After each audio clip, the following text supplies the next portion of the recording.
Assalamualaikum sahabat kampus semuanya.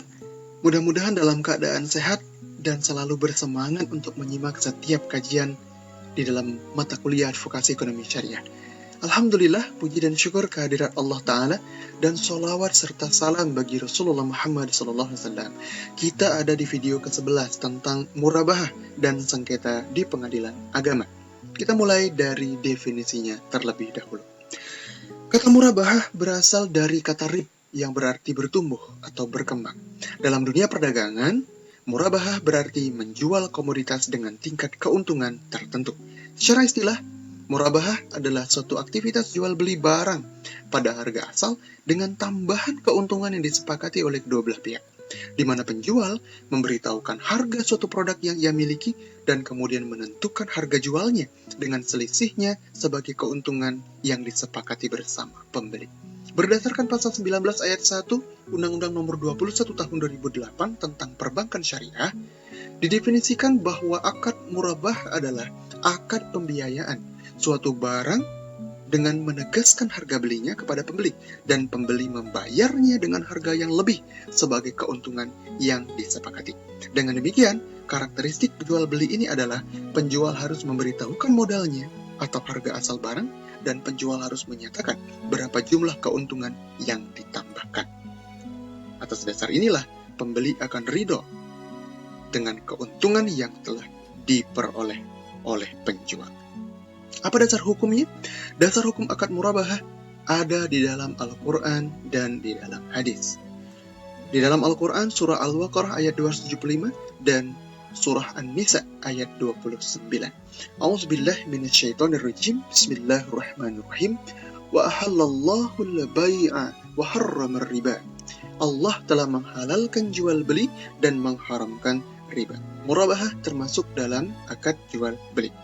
Selanjutnya, ya ayyuhalladzina amanu la ta'kulu amwalakum bainakum bil batil illa an takuna tijaratan an taradim minkum. Hai orang-orang yang beriman, janganlah kamu memakan harta sesamamu dengan cara batil, kecuali dengan jalan perniagaan, kecuali dengan jalan jual beli yang berlaku dengan keridhaan di antara kamu. Ini adalah dua dasar hukum di dalam Al-Quran.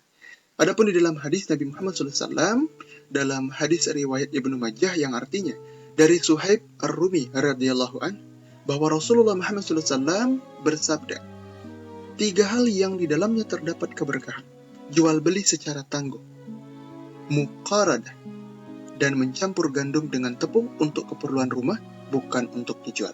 Ini ada di dalam keberkahannya, jual beli secara tangguh. Nah, akad murabahah ada di dalam jual beli secara tangguh ini.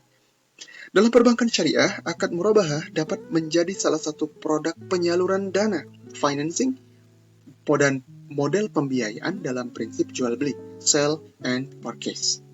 Sebagaimana yang diketahui, dalam lalu lintas perbankan syariah setidaknya dikenal ada 4 macam model produk pembiayaan yang ditawarkan kepada masyarakat atau nasabah. Ada pembiayaan dengan prinsip jual beli, prinsip sewa, bagi hasil, dan prinsip pelekat. Untuk sahnya akad murabahah tentu ada rukun dan syaratnya. Berdasarkan pasal 24 Undang-Undang Perbankan Syariah, dinyatakan bahwa bank syariah maupun unit usaha syariah dilarang untuk melakukan kegiatan usaha yang melanggar dan bertentangan dengan prinsip syariah. Oleh karena itu, akad murabahah harus sesuai dengan syarat dan rukunnya. Rukun dalam akad murabahah sama seperti rukun muamalah pada umumnya, muamalatu al-iqtisadiyah, yang meliputi adanya pelaku atau para pihak, adanya objek, dan adanya ijab qabul. Berkenaan dengan ijab qabul, kesepakatan serah terima yang dilakukan tidak boleh mengalami 3 hal. Tidak boleh salah atau keliru dalam hal objek, tidak boleh ada paksaan, dan tidak boleh ada penipuan. Jika hal-hal tersebut terjadi, maka transaksi menjadi batal karena cacatnya rukun.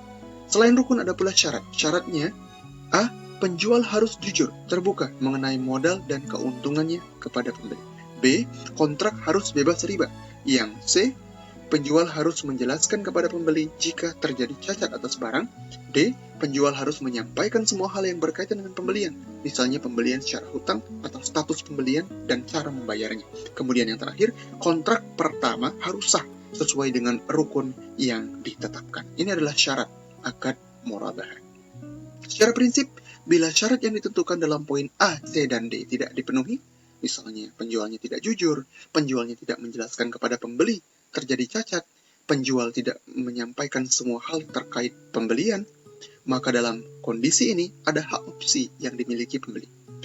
Yang pertama, pilihannya adalah pembeli tetap melanjutkan transaksi apa adanya dengan kekurangan-kekurangan tadi, atau pembeli melanjutkan transaksi dengan menyatakan ketidaksetujuan terhadap barang atau meminta pergantian, dan bisa juga membatalkan kontraknya. Kita masuk ke poin D, praktik akad murabahah dalam perbankan syariah. Implementasi akad murabahah itu diatur dalam keputusan Fatwa DSN MUI tentang murabahah. Sedangkan ketentuan pelaksanaan pembiayaannya di dalam perbankan syariah diatur dalam Peraturan Bank Indonesia Nomor 9 Tahun 2007 dan Surat Edaran Bank Indonesia Nomor 10 Tahun 2008. Peraturan-peraturan di atas menjadi bekal bagi perbankan syariah untuk dapat melaksanakan pembiayaan secara murabahah. Namun demikian, dalam praktiknya tidak ada keseragaman model penerapan pembiayaan murabahah, karena setiap bank itu ada faktor-faktor yang melatar belakanginya. Nah, terdapat 3 macam tipe penerapan akad murabahah dalam dunia perbankan. Tipe yang pertama, tipe ini konsisten dengan fikih muamalah, di mana bank membeli lebih dulu barang yang dibutuhkan oleh nasabah setelah ada perjanjian sebelumnya. Setelah barang yang dibeli atas nama bank kemudian dijual kepada nasabah dengan harga perolehan ditambah dengan margin keuntungan sesuai dengan kesepakatan. Pembelian dapat dilakukan dengan cara tunai ataupun cicilan, baik berupa angsuran ataupun sekaligus dibayar pada waktu tertentu. Pada umumnya, nasabah membayarnya secara tangguh. Untuk lebih jelasnya, penerapan akad yang model pertama ini dapat digambarkan dengan skema berikut. Selanjutnya, ada tipe akad murabahah yang kedua. Tipe kedua mirip dengan tipe yang pertama, tetapi terjadi perpindahan kepemilikan secara langsung dari supplier kepada nasabah, sedangkan pembayaran dilakukan bank langsung kepada penjual pertamanya. Nasabah selaku pembeli akhir menerima barang setelah sebelumnya melakukan perjanjian murabahah dengan bank. Pembelian dapat dilakukan secara tunai ataupun tangguh, baik berupa angsuran ataupun sekaligus pada waktu tertentu. Transaksi ini dekat dengan murabahah yang asli, namun rawan dengan permasalahan hukum. Dalam beberapa kasus ditemukan adanya klaim nasabah yang mengaku tidak berhutang kepada bank, tetapi berhutang kepada pihak ketiga yang mengirimkan barang. Meskipun nasabah telah menandatangani perjanjian murabahah dengan bank, perjanjian ini kurang memiliki kekuatan hukum karena tidak ada tanda bukti bahwa nasabah menerima uang dari bank sebagai bukti pinjaman atau utang. Untuk menghindari kejadian seperti ini, maka ketika bank syariah atau nasabah telah menyetujui transaksi, maka bank akan mentransfer pembayaran melalui rekening nasabah, sekedar numpang lewat saja. Kemudian didebet dengan persetujuan nasabah untuk ditransfer ke rekening supplier. Dengan demikian, ada bukti bahwa dana pernah ditransfer ke rekening nasabah. Dalam perspektif syariah, model kedua ini tetap berpeluang melanggar ketentuan syariah jika bank tidak pernah menerima barang atas namanya, tetapi langsung atas nama nasabah. Prinsip syariah menyatakan bahwa akad murabahah harus dilakukan setelah barang secara prinsip menjadi milik bank. Berikut adalah skema tipe yang kedua. Selanjutnya, tipe yang ketiga ini paling banyak dipraktikkan di dunia perbankan syariah. Bank melakukan akad murabahah dengan nasabah dan pada saat yang sama mewakilkan, ada akad wakalah di situ, kepada nasabah untuk membeli sendiri barang yang akan dibelinya. Dana lalu dikredit ke rekening nasabah dan nasabah menandatangani tanda terima. Ia akan menjadi dasar bagi bank untuk menghindari klaim bahwa nasabah tidak berhutang kepada bank. Tipe ini bisa juga menyalahi ketentuan syariat bila bank mewakilkan kepada nasabah untuk membeli barang dari pihak ketiga, sementara akad murabahah telah dilakukan sebelum barang secara prinsip menjadi milik bank. Ini adalah skema tipe yang ketiga.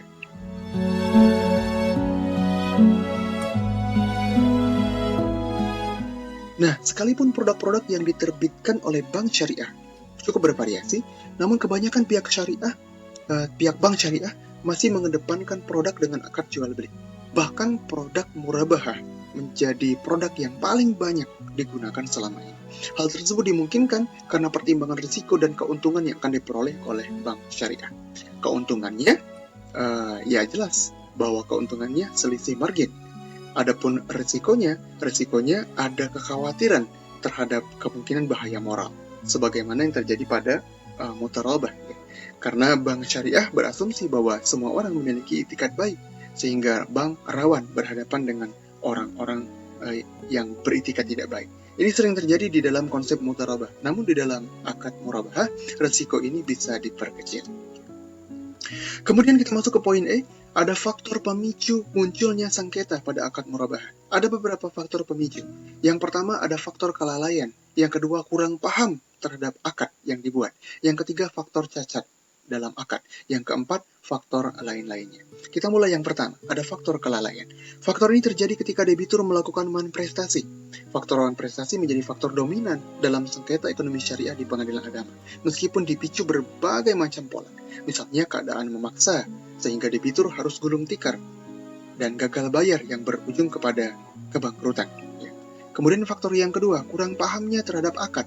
Sebagian besar sengketa yang masuk ke pengadilan agama berdasarkan positanya, gugatan penggugat dalam hal debitur melakukan wan prestasi, ada kalanya mereka berdalih bahwa akad yang telah dibuat oleh debitur dan kreditur adalah akal-akalan, tidak sesuai dengan prinsip syariah. Misalnya, dalam akad murabahah telah dibuat seolah-olah debitur membeli barang kepada kreditur dengan selisih margin, tetapi pada faktanya barang itu tidak pernah ada. Di samping itu ada pula debitur yang ternyata tidak paham dengan akad yang sudah ia sepakati dengan kreditur.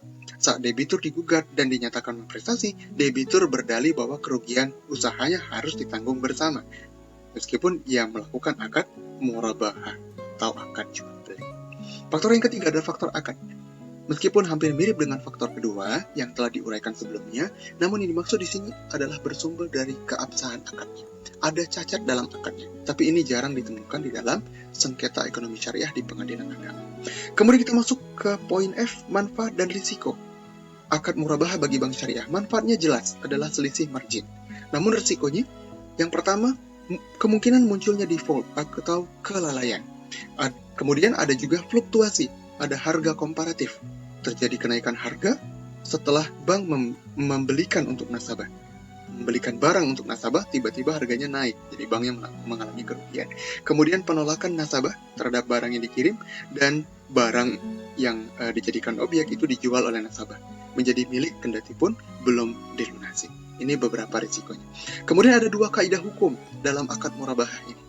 Ada kaidah yang pertama, margin yang terlalu besar dalam akad murabahah tidak bertentangan dengan syariah selama akad tersebut dibuat secara sukarela, suka sama suka dan tanpa paksaan. Kemudian kaidah yang kedua, perbuatan kreditur yang mengeksekusi hak tanggungan sebagai jaminan utang dari debitur bukan perbuatan melawan hukum, apalagi kreditur telah menerima kuasa untuk menyelesaikan utang debitur dengan melelang objek tanggungan sebagai konsekuensi dari akad syariah yang telah disepakati. Baik, kita sudah sampai kesimpulan. Kesimpulan yang pertama, murabahah adalah suatu aktivitas jual beli barang pada harga asal dengan tambahan keuntungan yang disepakati, di mana penjual memberitahukan harga produk dan harga jualnya. Kemudian yang kedua, kesimpulannya adalah dasar hukum murabahah ada di dalam Al-Quran dan ada dalam hadis. Dalam Al-Baqarah ayat 275 dan An-Nisa ayat 29 serta hadis riwayat Ibnu Majah. Ini beberapa contoh dasar hukumnya. Kemudian yang ketiga, kesimpulannya adalah terdapat 4 produk pembiayaan di dalam murabahah. Ada pembiayaan dengan prinsip jual beli, prinsip sewa, prinsip bagi hasil, dan prinsip pelengkap. Kemudian kesimpulan yang keempat, akad murabahah harus memenuhi rukun dan syaratnya. Tanpa rukun dan syarat, maka tidak sah. Kemudian kesimpulan yang kelima, implementasi akad murabahah diatur dalam keputusan fatwa Dewan Syariah Nasional Majelis Ulama Indonesia tentang murabahah, sedangkan pelaksananya diatur dalam peraturan Bank Indonesia dan surat edarannya. Kemudian yang terakhir, faktor kelalaian, faktor nirpaham akad, faktor cacatnya akad. Ini merupakan beberapa faktor pemicu sengketa di dalam akad murabahah di dalam ekonomi syariah.